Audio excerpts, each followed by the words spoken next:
दिनकर अपनी एक कविता में कहते हैं, रामधारी सिंह दिनकर अपनी एक कविता में दो पंक्तियां लिखते हैं। समर शेष है नहीं पाप का, भागी केवल व्याग्र, जो तटस्थ हैं समय लिखेगा उनका भी इतिहास। साथियों नमस्कार, सत श्री अकाल, सलाम वालेकुम, जय भीम, जोहार। मैं हूं आपका साथी राजीव कुमार और आपकी स्क्रीन पर सीधे लाइव इस समय जुड़े हुए हैं राजस्थान भाजपा की पहली सूची में भरतपुर जिले में जिनका नाम आया था जवाहर सिंह जी बेड़म, डांग विकास बोर्ड के अध्यक्ष रह चुके हैं और नगर से इस बार इनको भारतीय जनता पार्टी ने अपना प्रत्याशी बनाया है। पिछला चुनाव कामा विधानसभा क्षेत्र से लड़ा था। इनसे इस संवाद को आगे बढ़ाते हैं, उसके लिए जरूरी है कि आप इन्हें जीत की शुभकामनाओं के साथ साथ कुछ सवाल जो आपके जेहन में उन्हें पूछ करके इस संवाद को रोचक बनाने में हमारी मदद करें। जवाहर जी, एक बार हमारे दर्शकों को हाथ जोड़ करके विनम्रता से जुड़िए आप। संवाद फॉर राजस्थान के सभी दर्शकों को मेरा प्रणाम, नमस्कार। सभी भाइयों को आने वाले दीपावली के त्योहार की ढेर सारी शुभकामनाएं। चूंकि चुनाव शुरू हो गया है और नामांकन भरने के बाद रफ्तार पकड़ेगा, क्या मुद्दा आपने इस बार नगर विधानसभा में चुनाव के लिए तय किया है?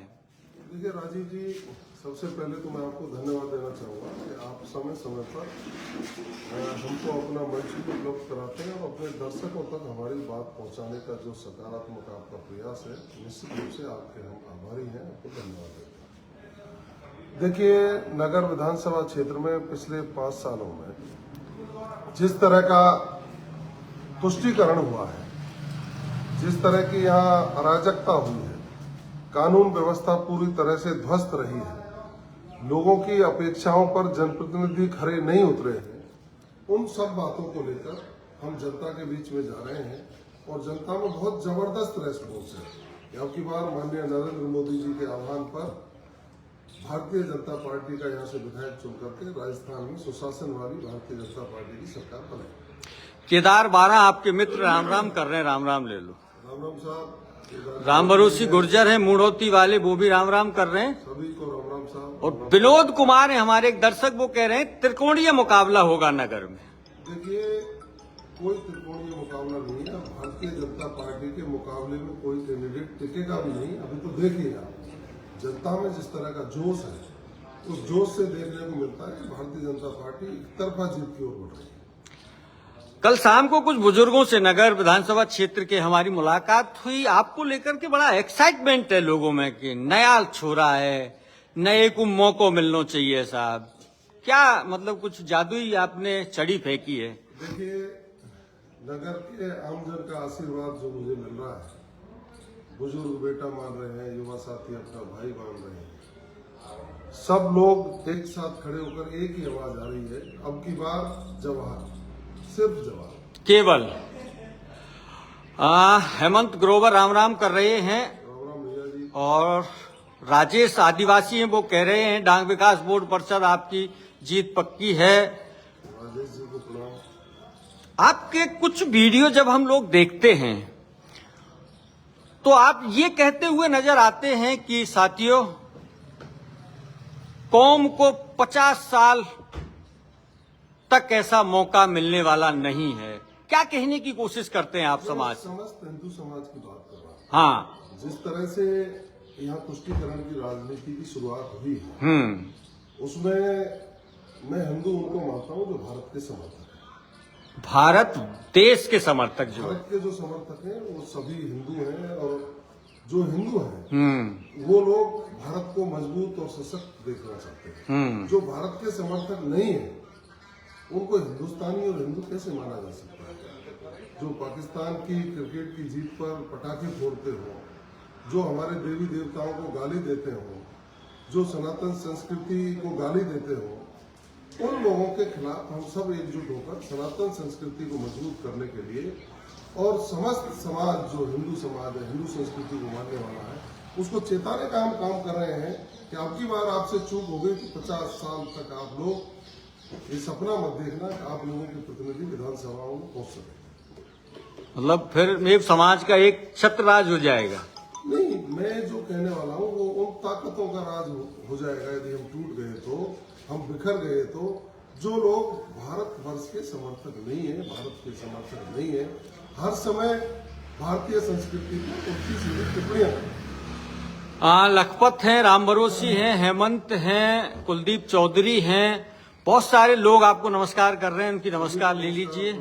सुरेश हैं और कमल गुर्जर हैं, सबकी राम राम ले लीजिए। साथियों, राहत इंदौरी अपनी छोटी सी पंक्तियों में लिख गए हैं, मैं लाख कह दूं मैं आसमान हूं, मैं जमी हूं, मगर उसे तो पता है ना मैं कुछ भी नहीं हूं। जब टिकट की घोषणा हुई थी तो आपकी ही पार्टी के कुछ लोग अल्पकालीन विरोध में आए थे, आपके विरोध कह सकते हैं या बगावत जैसे स्वर आए थे, सुनने में आए थे। क्या आप लोगों ने सबसे बात कर ली है? देखिए, हमारी पार्टी का जो संस्कारवान कार्यकर्ता है वो कभी न विरोध में था ना नहीं। पार्टी के नेता छोटी मोटी मन में जब कोई निर्णय होते हैं, कोई बात होती है, लेकिन सब लोग वो हमारे सब वरिष्ठ हैं, हमारे पार्टी के लिए दिशा दिखाने वाले लोग हैं, विभिन्न पदों की जिम्मेदारियों पर पार्टी पर रहे हैं, और सब लोग एकजुटता से एक ही बात सोचते हैं, भारतीय जनता पार्टी जीतनी चाहिए, राजस्थान में भारतीय जनता पार्टी की सरकार बननी चाहिए। हम सब एकजुट हैं। कहीं छोटी मोटी कोई बात होगी तो उनके साथ बैठ करके समाधान करके आगे बढ़ने का काम। प्रद्युम्न गुर्जर कटारा हैं, अतर सिंह हैं, अन्नू सिंसिरवार हैं, हलेने से सब आपको राम राम कर रहे हैं, उनकी राम राम। प्रताप भड़ाना कह रहे हैं सरपंच जी कि राजस्थान में बीजेपी पूर्ण बहुमत से आ रही है, सभी लोग जवाहर जी का साथ दें और उन्हें जिताकर नगर विधानसभा का विकास कराएं। लेकिन रिंकू जी का कहना है कि राजस्थान में कांग्रेस की सरकार आ रही है, आपका क्या मानना है? देखिए, उनका सोच कुछ भी हो सकता है, मुंगेर लाल जी भी सपने देखते थे, तो उसमें कोई बड़ी बात नहीं है, लेकिन इनकी अंदर की भावना सबकी है, भारतीय जनता पार्टी की सरकार बने। दिनेश भात्रा ने आपकी जीत की संख्या भी तय कर दी है, 30,000 वोटों से जीतेंगे। दिनेश जी, आपको धन्यवाद, आपका प्यार। विष्णु गुर्जर आरसी से आपको नमस्कार कर रहे हैं। तो 2-3 चीजें थोड़ी सी अब लोगों को क्लियर कीजिए। पहले तो ये बताइए, थकान में नींद खूब आती होगी? नहीं, अब नींद कहाँ, जनता की सेवा के लिए संकल्प लिया है तो रात को कॉल आता है, उसको भी उठाते हैं सुबह। कुछ कॉल ज्यादा संख्या में आते हैं, कई बार किसी भाई को ये पीड़ा भी हो सकती है, कॉल नहीं उठ पाया, लेकिन मैं कोशिश करता हूँ कि रिटर्न हो जाए। फिर भी मैं क्षमा प्रार्थी रहूंगा जिन भाइयों से कभी संपर्क नहीं हो पा रहा है। आप सभी लोग मेरे ऊपर आशीर्वाद बनाइए, मैं आपकी हर बात सुनूंगा, हर बात का समाधान करने का प्रयास करूंगा, आपका सेवादार चौकीदार बनकर के रहूंगा। और मैं तो ये कहता हूँ, मैं नेता नहीं, नगर की जनता का बेटा बनकर के सेवा करूंगा। क्या नैम सिंह फौजदार से आपने संपर्क करने का प्रयास किया? हाँ, मैंने फोन किया था, उन्होंने रिसीव नहीं कर पाए थे। हाँ, क्योंकि हमारे किसान मोर्चे में वो जिम्मेदारी उनके पास है, और पार्टी के नेताओं को मैंने आग्रह किया और समाज के लोगों को भी मिला। समाज का मतलब इसमें सभी जातियों को। हाँ हाँ हाँ, कई लोग समाज का नाम एक जाति से जोड़ लेते एक हैं। जाति, समाज एक बड़ा शब्द है। समाज का मतलब होता है उसमें सभी समाजों के लोग हों। मैंने समाज के लोगों को भी कहा है कि वो हमारे भाई हैं, बराबर के भाई हैं, और ठीक है, मुझे भी 2-3 बार टिकट नहीं मिला, मैं चुनाव नहीं लड़ा, तो पार्टी ने मेरा भी सम्मान रखा, और उनसे भी हम आग्रह करते हैं कि पार्टी का आदेश, पार्टी का निर्णय, पार्टी ने जो कर दिया उसको स्वीकार करके अपने हृदय तल की गहराइयों से पार्टी के समर्थन में खड़े होंगे, तो निश्चित रूप से पार्टी उन सभी कार्यकर्ताओं का ख्याल रखती है जो पार्टी के प्रति समर्पित, डेडिकेटेड रहते हैं और राष्ट्र सेवा में लगे। जितेश बुटोलिया आपको नमस्कार कर रहे हैं। इसके साथ साथ रिंकू के सवाल का गंभीरता से जवाब दीजिए। वो कह रहे हैं कि आपसे ये पूछा जाए कि आप चुनाव विकास के मुद्दे पर लड़ रहे हैं, हिंदू मुस्लिम या मंदिर मस्जिद के मुद्दे पर? देखिए, सारे मुद्दे हैं। विरासत संस्कृति की संरक्षा भी एक इश्यू है, एक मुद्दा है।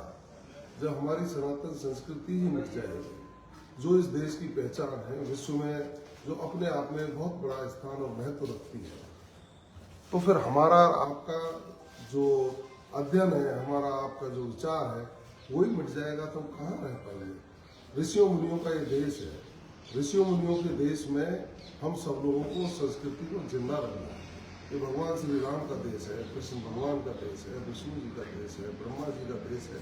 जिन्होंने सृष्टि रची, उन्होंने पूरे विश्व में जो संदेश देने का काम किया, सनातन ही सर्वश्रेष्ठ है, उसकी संरक्षा भी हमारा परम कर्तव्य है, हमारा धर्म बनता है।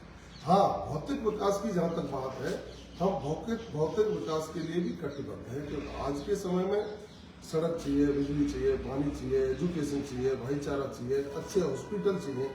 उन सारी सिस्टमों को डेवलप करने के लिए हमारे दिमाग में विजन है, और उस विजन को धरातल पर ला करके इस नगर को राजस्थान के विकसित कस्बों की श्रेणी में लाने का, इस नगर विधानसभा के प्रत्येक गांव को अच्छे विकसित गांवों की श्रेणी में लाने का मेरा सकारात्मक प्रयास रहेगा। और मैं संकल्प लेता हूं कि जब तक नगर विकसित कस्बों की, नगर विधानसभा क्षेत्र के सभी गांव विकसित गांवों की श्रेणी में नहीं आएंगे, तब तक अनवरत रूप से सरकारों से लड़ाई लड़कर या राशि आवंटित करा के रहूंगा, और समाज को साथ लेकर हमेशा विकास की परिकल्पना तैयार। अजीत सिंह गोठरा कह रहे हैं बाजी वली ने बीएसपी से गद्दारी की, उसका आपको लाभ मिलेगा। देखिए, जिसने जो किया है समाज सब जानता है। पूरे विधानसभा क्षेत्र के लोग चर्चाएं करते हैं किसने किस पार्टी के साथ क्या किया, वो समाज तय कर रहा है। यहाँ के मतदाता सब तय कर रहे हैं। नगर विधानसभा के देवतुल्य जो मतदाता हैं, अब की बार बहुत शानदार निर्णय लेंगे और भारतीय जनता पार्टी के प्रत्याशी को भारी बहुमत से जिता करके विधानसभा में अपना सेवक चौकीदार भेजने का काम करें। इस बार कुछ नए क्वार्टर बने हैं विधायकों के लिए। कभी सपने में आया जयपुर गुलाबी नगर का कोई क्वार्टर सुंदर सा, जिसमें जवाहर सिंह बेडम बैठे हैं एमएलए क्वार्टर में? देखिए, मेरे को पिछली बार सरकार में मंत्री की जिम्मेदारी मिली, ग्रामीण विकास बोर्ड का चेयरमैन। आपने सुना भी होगा। हाँ। मेरे साथ के लोग सब बेड पे सोते थे, मैं धरती में सोता। वो कोई क्वार्टर जो होगा सरकारी, वो मेरा नहीं, नगर की जनता का होगा, नगर की जनता के लिए होगा। मेरा कोई सपना नहीं, मेरा सपना है नगर ऊंचाइयों पे पहुंचे, सर्वांगीण विकास हो, भाईचारा स्थापित हो, तुष्टीकरण खत्म हो, अन्याय अत्याचार खत्म हो, प्रशासन जनता के प्रति जवाबदेह हो। आप बोलने में हुनरमंद हैं। राजेश लंबरदार कह रहे हैं हम जवाहर जी को जयपुर राजस्थान की विधानसभा में दहाड़ता हुआ देखना चाहते हैं। नगर की आवाज बनकर के निश्चित रूप से दहाड़ेंगे भी, और सरकारों से नगर के विकास के लिए जो संभव हो सकेगा। मैं कहता हूं समाजों की, जो हमारा नगर समाज है, नगर के सब समाज के लोग हैं, नगर के जो विचारक हैं, चिंतक हैं, सबकी एक टीम बना करके, सबसे विचार लेकर के रोड मैप बना करके उसको पूरे 5 साल में लागू करवाने का पूरा प्रयास उनका बेटा जवाहर सिंह बेडम करेगा। विष्णु परमद्रा कह रहे हैं आपसी झगड़ों में पक्षपात करते हैं आप। वो इनका सोच हो सकता है, कई बार मनसा पाप भी लोगों के हो जाता है, लेकिन मेरा स्वयं का ये सिद्धांत है, मैं कभी किसी आपस के झगड़े में बात नहीं करता। कोई व्यक्ति सिफारिश के लिए मेरे पास आता है तो उसको भी मैं कहता हूँ, भैया आपस के झगड़े को जाजम पर बैठ करके निपटाइए। जवाहर सिंह बेडम उन लोगों में से नहीं है।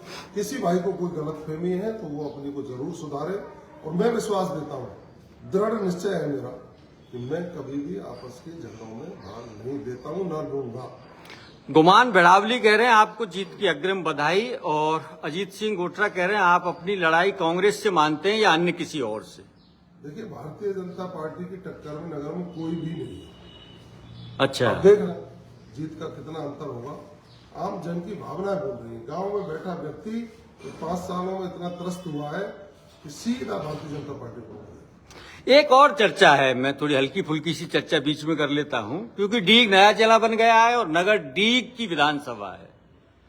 तो कई बार जब मंत्रिमंडल बनते हैं तो जिलों के हिसाब से बनते हैं, तो लोगों में एक चर्चा है कि जवाहर जी विधायक बनेंगे तो निश्चित ही मंत्री जरूर बनेंगे। कौन सा पोर्टफोलियो ठीक लगता है? देखिए, मैं बिना वजह के सपने नहीं देखता। ये जो चीजें हैं, हाँ, नेतृत्व तय करता है किसको क्या जिम्मेदारी देनी है। मुझे अभी जो जिम्मेदारी मिली है, नगर से चुनाव लड़ने की मिली है, और नगर के, शहर का, गांव का, हर कोने का व्यक्ति, जिससे भी पूछिए वो भाजपा, जिससे भी पूछिए वो भाजपा। शहरों में पानी नहीं आ रहा, शहरों में गंदगी का आलम है, विकास के लिए क्राइम ऑफ करेंगे, ये सारी चीजें आप सब देख रहे हैं। हम सब लोग शहर गांव मिलकर के एक नया इतिहास रचेंगे और नगर को विकास की दृष्टि से, भाईचारे की दृष्टि से, सनातन संस्कृति की दृष्टि से ऊंचाइयों पर ले जाने का काम। मुकुल गुर्जर और दीपक खिड़ौरा आपको राम राम कर रहे हैं, राम। लेकिन अवधेश पारासर ने इस बात का समर्थन किया है कि आपका भारतीय जनता पार्टी की सरकार में मंत्री बनना तो तय है। देखो, पारासर जी हैं और पारासर ऋषि के आपको सारे उनके जो विचार हैं, उनके आशीर्वाद लोगों पर हैं। आप सब लोगों का आशीर्वाद रहा, पार्टी नेतृत्व ने ऐसा सोचा, तो जो जिम्मेदारी समय समय पर मिलेगी उसका सच्चे मन से, मंत्रम वचन से पूरा निर्वहन करके जनता की सेवा, नगर के लोगों को हमेशा भाई अपना अग्रज मान करके सेवा। बलराम यादव कह रहे हैं कि नगर की आवाज के साथ साथ, जहां से आप पिछली बार चुनाव लड़े और 4.5 साल जिस विधानसभा में आपने संघर्ष खूब किया, वो कह रहे हैं कामा की आवाज भी उठाना, कामा की आवाज कमजोर उठती है। आप तो देखिए, पूरे राजस्थान में जहां भी आवश्यकता पड़ेगी वहां आपका भाई जवाहर सिंह मेडम निश्चित रूप से जरूरतमंद व्यक्ति के साथ खड़ा मिलेगा। और कामा, चूंकि मेरी राजनीति का टर्निंग पॉइंट रहा है, उन लोगों ने मेरे ऊपर बहुत बड़ा आशीर्वाद रखा है, उनको भी बराबर का दर्जा हमेशा रहेगा, है, आप चिंता नहीं करें। लक्ष्य भारद्वाज का कहना है कि नगर में रेलवे का अंडरपास है, उससे ओवरब्रिज में तब्दील कराना। ये सारे लोगों की जो मांग है, निश्चित रूप से इसको आगे बढ़ाने का काम करेंगे और नगर की जनता के लिए जो अच्छा हो सकता है वो करेंगे। श्री बैंसला मौरोली से कह रहे हैं नेताजी जनता के साथ कंधा से कंधा मिलाकर के खड़े रहते हैं। राजेश नंबरदार कह रहे हैं निश्चय ही नगर में कमल खिलेगा। संजीव सिंह का कहना है कि नैम सिंह फौजदार ही जीतेगा। ठीक है, अपना अपना जो समर्थक होते हैं उनकी सोच होती है, लेकिन नगर से अब की बार भारतीय जनता पार्टी जीतेगी। बलराम यादव, जय भाजपा, जय नगर विधानसभा, विजय भाजपा। मुरारी पोसवाल जी, वाजिब ने तुष्टीकरण की राजनीति करके गलत तरीके से पंचायतों को तोड़ मोड़ कराया था, ऐसा कुछ हुआ? सब लोग देख रहे हैं और विधायक होने के नाते वो जब विधायक थे तो मैंने उनको खुद ने कहा था, भले ही मैं भारतीय जनता पार्टी में काम करता हूं, लेकिन मैंने कहा था कि आप विधायक हैं, इस तरह की तुष्टीकरण की राजनीति मत करिए, लोगों को सुविधा देने का काम करना चाहिए, असुविधा करने का काम जनप्रतिनिधि का नहीं होता। लेकिन उन्होंने पता नहीं क्या सोच था उनका सोच उनको मुबारक, लेकिन नगर की जनता अब की बार उनको घर बैठाने का काम करेगी। विश्वेंद्र अड्डा गांव से नमस्कार कर रहे हैं। विष्णु गुर्जर कह रहे हैं हिंदुत्व को बचाना है तो जवाहर को लाना है, ये बात घूम फिर के आती है। देखिए, मैंने पहले ही कहा, जो भारत समर्थक हैं वो सब हिंदू हैं, वो किसी भी धर्म को, किसी भी पंथ को मानने वाले हों। लेकिन यदि वो भारत समर्थक नहीं है तो किसी भी जाति का, हम मैं रहूं ना रहूं, मेरा देश रहना चाहिए। जो भारत समर्थक नहीं है हम उसके खिलाफ है, चाहे किसी भी जाति धर्म का व्यक्ति। किसी समुदाय विशेष से कोई दिक्कत नहीं है, व्यक्ति जो अपराधी है, अपराध करने वाला व्यक्ति, तुष्टीकरण की राजनीति करने वाला व्यक्ति, सनातन संस्कृति को चैलेंज करने वाला व्यक्ति हमारा दोस्त कभी नहीं हो सकता। एक कोई सर्वे कंपनी से जुड़े हुए वीरू फौजदार कह रहे हैं हमारी सर्वे में नगर से बीजेपी जीत रही है। शिवराम गुर्जर आपको नमस्कार कर रहे हैं, उनकी नमस्कार लीजिए। गुरु जी को धन्यवाद और शिवराम जी को राम राम।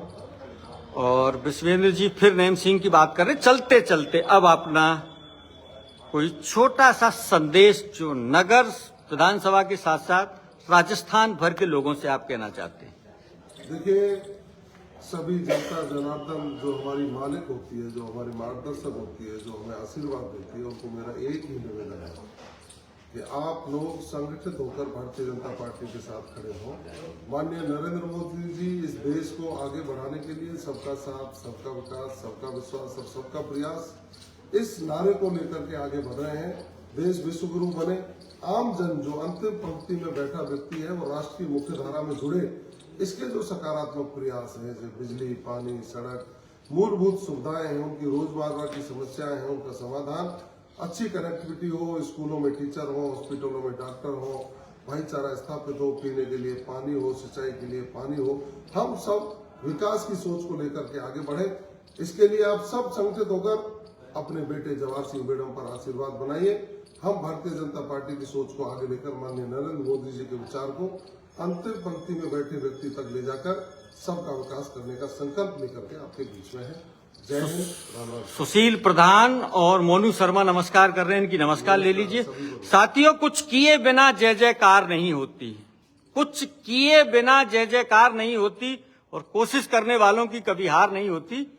जवाहर सिंह बेड़म एक ऐसे व्यक्तित्व के धनी हैं जो पार्टी के आदेश पर जहां कहीं भी जाना आना होता है आते जाते हैं, और यही कारण है कि इनको पार्टी ने अपना उम्मीदवार बनाया है। दुष्यंत की उन्हीं पंक्तियों को फिर से याद कीजिए, सिर्फ हंगामा खड़ा करना मेरा कोई मकसद नहीं है, मेरी कोशिश है ये सूरत बदलनी चाहिए, तेरे सीने में ना सही मेरे सीने में सही हो कहीं भी आग, लेकिन लोकतंत्र की ये चिंगारी सुलगती रहनी चाहिए। सुबह सुबह व्यस्त समय में से समय निकाला, धन्यवाद। धन्यवाद और राष्ट्रीय और प्रदेश नेतृत्व का बहुत बहुत आभार, जिन्होंने मेरे ऊपर आशीर्वाद देकर के नगर की जनता के चरणों की धूल को माथे से लगाकर इनकी सेवा का संकल्प लेकर के मुझे अभिनंदन। जय हिंद।